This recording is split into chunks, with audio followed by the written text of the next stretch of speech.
दोस्तों, जैसा कि आप सभी लोग यह जानते ही होंगे कि इस समय आईपीएल का 13वां सीजन यूएई में खेला जा रहा है और सभी टीमें इस टूर्नामेंट को जीतने के लिए एड़ी चोटी का जोर लगा रही हैं।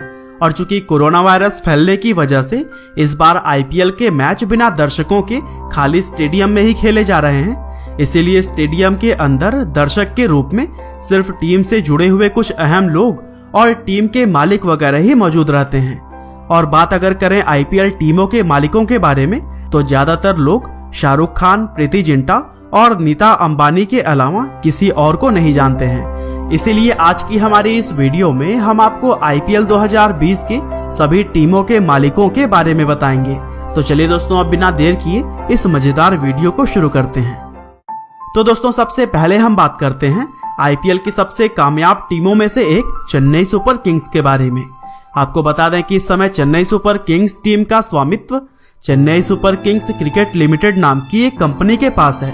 और साथ ही हम आपको यह भी बता दें कि यह कंपनी इंडिया सीमेंट कंपनी की ही सब्सिडरी है। यानी कि दूसरे शब्दों में अगर कहें तो चेन्नई सुपर किंग्स टीम की ऑनरशिप इंडिया सीमेंट कंपनी के पास है। और सिर्फ 2020 में ही नहीं, बल्कि आईपीएल के पहले साल यानी कि 2008 से ही India cement Chennai super kings की मालिक बनी हुई है। और बात करें इंडिया सीमेंट कंपनी के बारे में, तो 1946 में स्थापित हुई यह कंपनी सीमेंट बनाने का काम करती है और इस समय कंपनी के मैनेजिंग डायरेक्टर एन श्रीनिवासन हैं। और दोस्तों, आपको बता दें कि N Srinivasan international cricket council यानी कि आईसीसी के पूर्व चेयरमैन और बीसीसीआई के पूर्व प्रेसिडेंट भी रह चुके हैं और इसीलिए चेन्नई सुपर किंग्स टीम के मैनेजमेंट का काम भी वही संभालते हैं। और दोस्तों, इसी तरह से आगे बढ़ते हुए अब बात करते हैं आईपीएल 2020 की एक और प्रसिद्ध टीम दिल्ली कैपिटल्स के बारे में। आपको बता दें कि इस समय दिल्ली कैपिटल्स टीम की ऑनरशिप दो कंपनियों जीएमआर ग्रुप और जेएसडब्ल्यू ग्रुप के पास है। और यह दोनों ही कंपनियां दिल्ली कैपिटल्स टीम के 50-50% हिस्से की मालिक हैं।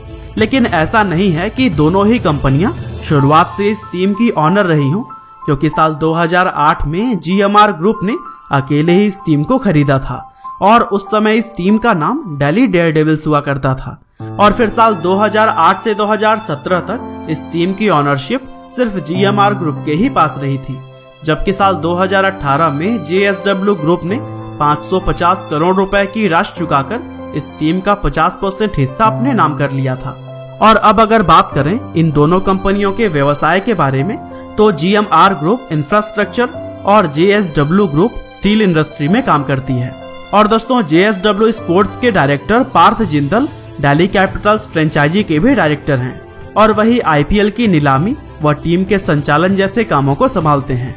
और कुछ इसी तरह से आगे बढ़ें और अगर हम बात करें किंग्स 11 पंजाब टीम के ऑनरशिप के बारे में, तो ज्यादातर लोगों को यह पता होगा कि किंग्स 11 पंजाब की ऑनर प्रीति जिंटा हैं।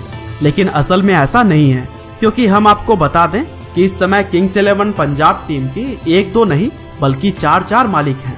मशहूर भारतीय टावर कंपनी के डायरेक्टर मोहित बर्मन इस टीम के सबसे पहले और सबसे बड़े ऑनर हैं, क्योंकि इस टीम के 46% हिस्से के मालिक हैं। इसके अलावा इस टीम के दूसरे मुख्य ऑनर हैं मशहूर British Indian businessman Ness Wadia, जो कि इस टीम के 23% हिस्से के मालिक हैं।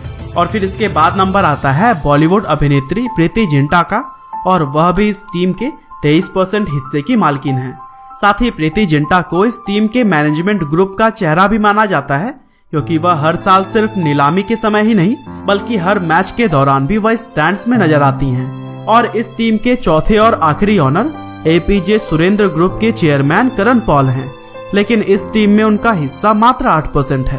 और कुछ ऐसे ही कोलकाता नाइट राइडर्स के मालिक सिर्फ बॉलीवुड एक्टर शाहरुख खान समझे जाते हैं, लेकिन वास्तव में ऐसा नहीं है, क्योंकि कोलकाता नाइट राइडर्स टीम की ऑनरशिप एक नहीं बल्कि 2 भारतीय कंपनियों के पास है। केकेआर टीम की पहली ऑनरशिप शाहरुख खान की मशहूर कंपनी रेड चिलीज एंटरटेनमेंट के पास है और यह कंपनी केकेआर टीम के 55% हिस्से की मालिक है। साथ ही इस टीम की दूसरी ownership Mehta group of companies के पास है, जो कि इस टीम के बाकी 45% हिस्से की मालिक है। और इसके साथ ही आपको बता दें कि इस कंपनी के चेयरमैन जय मेहता हैं, जो कि बॉलीवुड अभिनेत्री जूही चावला के पति भी हैं। वैसे तो शाहरुख खान इस टीम का चेहरा माने जाते हैं, लेकिन टीम के मैनेजमेंट और नीलामी के संचालन का ज्यादातर काम जूही चावला और जय मेहता ही संभालते हैं। और कुछ इसी तरह से अगर हम आईपीएल इतिहास की सबसे सफल टीम मुंबई इंडियंस की बात करें तो आप सभी लोग अच्छी तरह से जानते होंगे कि मुंबई इंडियंस टीम की ओनरशिप साल 2008 से ही मुकेश अंबानी की कंपनी रिलायंस इंडस्ट्रीज के पास है, क्योंकि साल 2008 में जब आईपीएल की टीमें और फ्रेंचाइजीज बनाई जा रही थी तो मुकेश अंबानी की कंपनी रिलायंस इंडस्ट्रीज लिमिटेड ने मुंबई फ्रेंचाइजी को 111.9 मिलियन डॉलर यानी कि लगभग 821 करोड़ रुपए में खरीदा था। और इस रकम के साथ ही मुंबई इंडियंस आईपीएल की सबसे महंगी बिकने वाली टीम बन गई थी।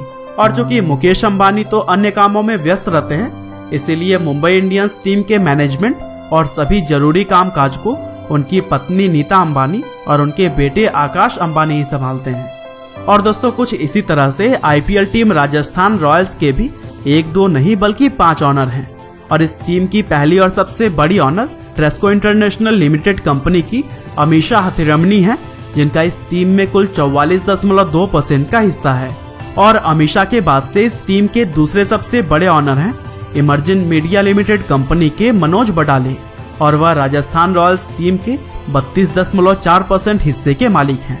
और इसी तरह से मनोज के बाद नंबर आता है अमेरिकन बिजनेसमैन लालचंद मर्डोक का, जिनका इस टीम के अंदर 11.7% का हिस्सा है। इसके अलावा मशहूर बिजनेसमैन रयान 8.7% हिस्से के मालिक हैं। और यह बात थोड़ी चौंकाने वाली है, लेकिन इस टीम के 5वें और आखिरी हिस्सेदार कोई और नहीं बल्कि पूर्व ऑस्ट्रेलियाई क्रिकेटर शेन वॉर्न है, जिनका इस टीम के अंदर 3% का हिस्सा है। और दोस्तों कुछ इसी तरह से अगर हम बात करें रॉयल चैलेंजर्स बैंगलोर के बारे में तो आपको बता दें कि इस समय रॉयल चैलेंजर्स बैंगलोर टीम की ownership United Spirits Limited company के पास है, जिसके मैनेजिंग डायरेक्टर और सीईओ आनंद कृपालू हैं। साथ ही आपको यह भी बता दें कि साल 2008 में इस फ्रेंचाइजी को 111.6 मिलियन डॉलर यानी कि लगभग 819 करोड़ रुपए में खरीदा गया था। और मुंबई इंडियंस के बाद से यह आईपीएल की दूसरी सबसे महंगी टीम बन गई थी।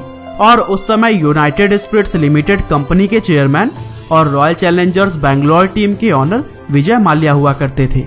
और आप सभी लोग यह तो जानते ही होंगे कि आगे आने वाले सालों में विजय माल्या के साथ आखिर क्या क्या हुआ। और दोस्तों कुछ इसी तरह से आगे बढ़ते हुए अब हम बात करते हैं आईपीएल की आखिरी टीम सनराइजर्स हैदराबाद के बारे में।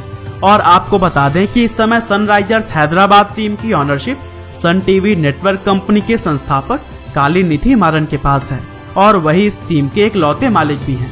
वैसे साल 2008 में हैदराबाद फ्रेंचाइजी की ownership Deccan Chronicle limited company द्वारा खरीदी गई थी, और उस समय इस टीम का नाम डेक्कन चार्जर्स रखा गया था। लेकिन साल 2012 में डेक्कन क्रॉनिकल कंपनी बैंकरप्ट हो गई, जिसकी वजह से इस टीम की जगह सनराइजर्स हैदराबाद ने ले ली। और अगर बात की जाए सन टीवी नेटवर्क कंपनी की तो आपको बता दें कि यह एक मशहूर भारतीय मास मीडिया कंपनी है, जिसकी स्थापना साल 1993 में कालीनिधि मारन द्वारा ही की गई थी। और इस कंपनी की कामयाबी का अंदाजा आप इसी बात से ही लगा सकते हैं कि कालीनिधि मारन को इस समय भारत के सबसे अमीर लोगों में भी शुमार किया जाता है। तो दोस्तों ये थे आईपीएल 2020 में खेल रही सभी 8 टीमों के ऑनर्स। आपको हमारी यह वीडियो कैसी लगी हमें कमेंट करके जरूर बताइएगा। साथ ही इसी तरह के इंटरेस्टिंग वीडियोस को लगातार देखने के लिए कृपया लाइव हिंदी को सब्सक्राइब करें और बेल आइकन को भी दबाना ना भूलिएगा।